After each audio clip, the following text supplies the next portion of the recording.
Very distinguished guest for this evening is Admiral Richard E. Byrd.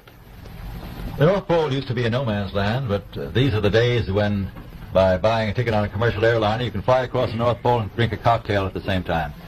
Yet only 30 or more years ago, about 35 years ago, our guest tonight found out whether there was any land north of the North American continent.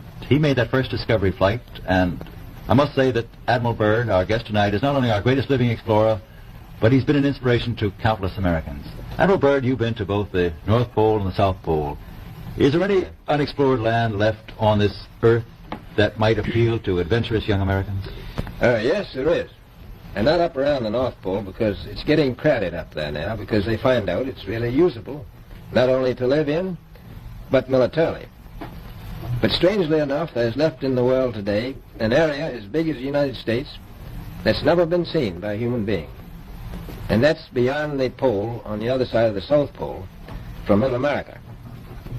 And I think it's quite astonishing that there should be an area as big as that unexplored. This is a tremendous So challenge. there's a lot of adventure left down at the bottom of the world. Well, Admiral, do you hope to see that? I do.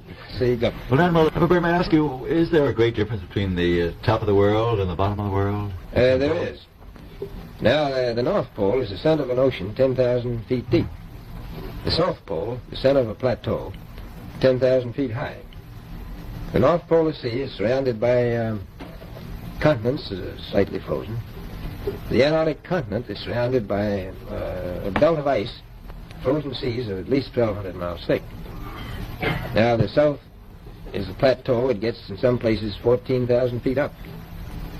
I've been over areas about 13,000, and it's a little bit chilly up there.